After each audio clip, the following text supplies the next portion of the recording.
अब ये पुराणों को दिखाना मेरे लिए इसलिए अनिवार्य हो गया कि परमात्मा की प्यारी आत्माएं अपनी आंखों इस सदग्रंथ को देख करके तुरंत स्वीकार कर लेंगी जो दास बताएगा, और मेरे साथ ये मेरे से विरुद्ध ना होंगे, खसेंगे नहीं तो ये नकली लोग ऐसे दुष्ट टाइप होते हैं, जनता को गुमराह कर देते हैं कि वो तो झूठ बोलता है, ऐसा कहीं नहीं लिखा है, हम रोज पढ़ते हैं। आंखों देखने के बाद इनके चेहरे न्यू हो जाते हैं, न्यू नीचे कर लेते हैं वो नकली लोग, और हमारे बच्चे उनको कहते हैं देख ये गीता महाभारत भागवत और देवी भागवत ये पुराण ये किसके, ये अपने ही तो शास्त्र हैं, इनके अंदर ये सारा कुछ लिखा है। तो वो उपद्रव कराने से बाज आ जाएंगे, नहीं तो पहले परमात्मा के साथ कैसे जुल्म किए थे। और अब भी ये कसर नहीं छोड़ रहे, इस दास के साथ झूठा केस बनाया, सारी जनता को भ्रमित कर दिया, झूठी अफवाह फैलाई, झूठे आरोप लगाए और जेल भिजवा दिया झूठे मुकदमे बनवा के। लेकिन उस परमात्मा आगे के चल लगी नाला, क्योंकि इन्हें तो कर्म बिगाड़ दिए अपने, इन्हें तो अपने भाग बिगाड़ दिए और जनता को भी दोषी बनवा दिया। एक परम संत की निंदा करवा कर जिसके बराबर और कोई भी अपराध नहीं है, इतना और दोषी काल ने बनवा दिया।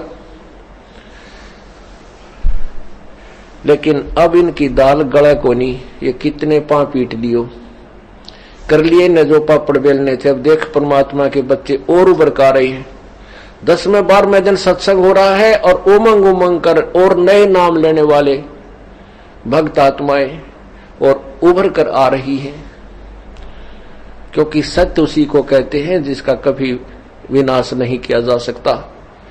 ये सच्चा ज्ञान है और हम बिल्कुल सच्चे हैं, हम निरपराध हैं। इसलिए बुद्धिमान लोग अब आंखों देखकर सच्चाई को धिक्कार रहे हैं उन नालायकों को जिन्होंने ऐसे शुभ काम में बाधा डाली।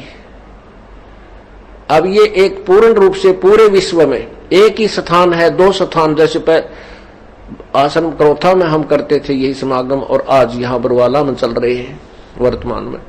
यही पूरे विश्व में एक शास्त्र अनुकूल धर्म है, साधना है, जिसके कारण पूरे विश्व को लाभ होता है।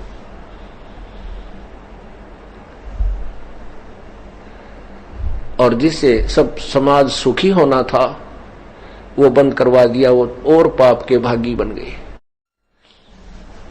फिर भी हम उनसे कोई विरोध नहीं करते, क्योंकि हमें पता है कि वो भ्रमित करके जनता को भ्रमित किया गया उन स्वार्थी लोगों द्वारा, जिनके ज्ञान की पोल खुल रही थी, जिनकी रोजी रोटी की दुकान बंद होने को के चांस हो गए थे, अरीब हो जाएंगे। ये सब नकली दुकानें जो धर्म के आड़ में है ये सब बंद हो जाएंगी, ज्यादा समय नहीं लगेगा। तो उन्होंने ये जुल्म अब भी करा दिया, और पहले तो और ज्यादा सारी जनता ही अशिक्षित थी, अब तो शिक्षित लोग समझ गए कि इनका षड्यंत्र था संत को बदनाम और इस उनके पोल खोल प्रचार को बंद करवाने का। बोलो सतगुरुदेव की जय हो, बोलो सतगुरुदेव की जय हो।